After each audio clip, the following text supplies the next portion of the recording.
Good day, everyone. Today, we will be presenting another problem that will be solved using the Excel and the solver. I am Angelo Hans Gutierrez of Group 3, and here with me are my group mates, and they are the ones who will help us tackle this problem. I am Julian Marie Ang. I am Patricia De Vera. I'm Jorvis Judmo.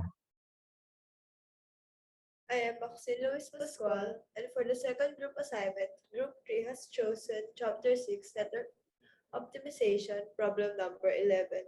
Now let's get onto the problem.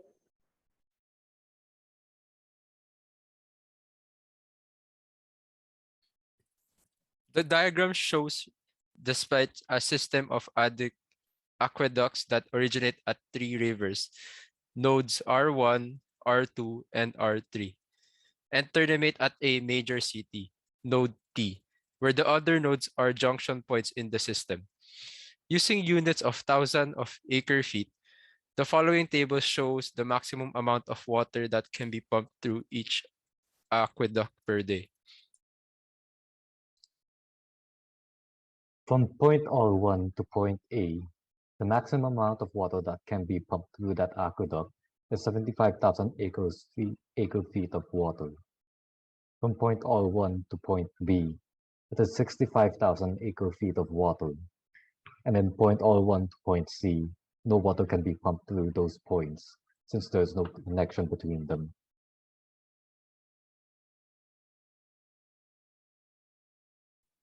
From point R2 to point A, 40,000 acre-feet of water is the maximum amount of water that can be pumped on the aqueduct.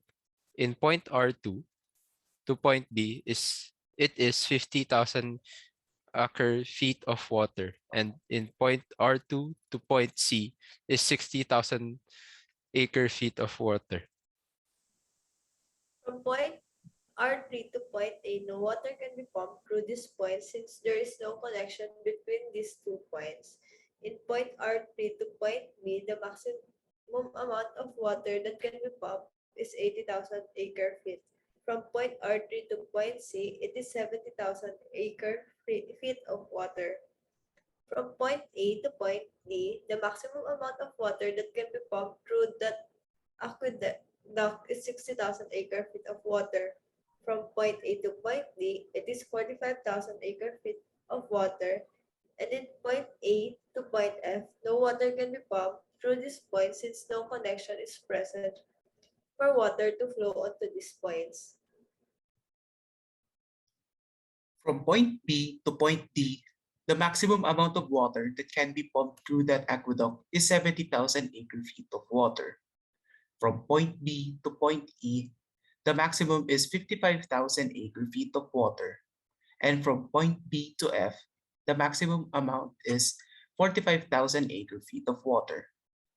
From point C to point D, no water can be pumped through these points since there is no connection between these 2 points.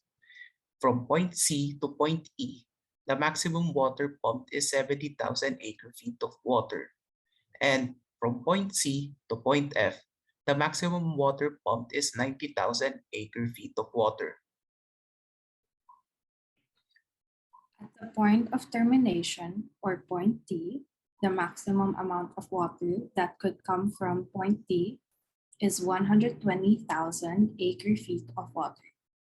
The maximum amount of water that could come from point E is 190,000 acre-feet of water.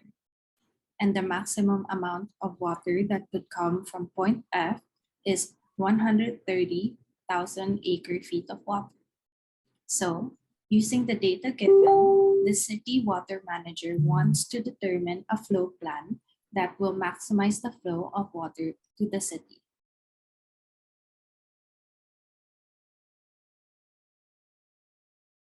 The city water manager wants us to formulate this problem as a maximum flow problem by identifying a source, a sink, and the transshipment nodes, and then drawing the complete network that shows the capacity of each arc.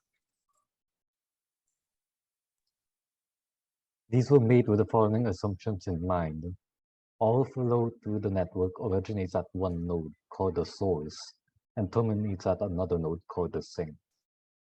Flow through an arc is only allowed in the direction indicated by the arrowhead, where the maximum amount of flow is given by the capacity of that arc.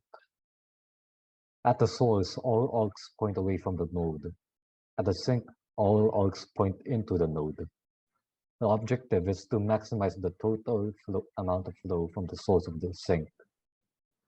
This amount is measured in either of two equivalent ways, namely either the amount leaving the source or the amount entering the sink. For the sources, in the diagram R1, R2, and R3 are the source nodes, which represent the three rivers. For the sink node, it is point T because it is the destination of the water or the point of termination. For the transshipment nodes, there are points A, B, C, D, E, F, because these are junction points or points wherein the flow of water moves away from the source nodes and moves towards the sink node.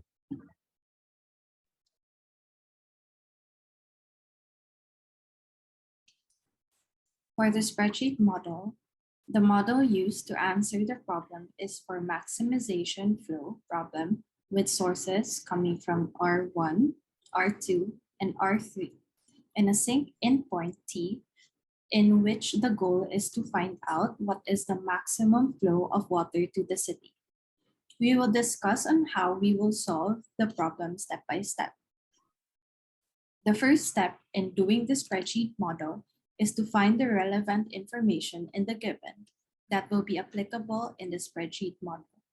These relevant information that is found are the source nodes, sink node, transshipment nodes, their arcs, and its maximum capacity, which is going to be the range from F29 up until F45, and direction, which is going to be the range from names from and to, respectively. As stated in the diagram before, the source nodes were R1, R2, and R3. The transshipment nodes were A, B, C, D, E, and F, and the sink node was T. Since we know what nodes are there, we can determine the net flow of each node, which we see on cells I-29 up until I-38. To get the net flow, we must use on the net flow range, the range name from J29 until J38, the formula equals sum if parentheses from comma I-29 comma flow minus sum if parentheses 2 comma I-29 comma flow until we get to the very last of the nodes, which is going to be equal sum if parentheses from comma I-38 comma flow minus sum if parentheses 2 comma I-38 comma flow.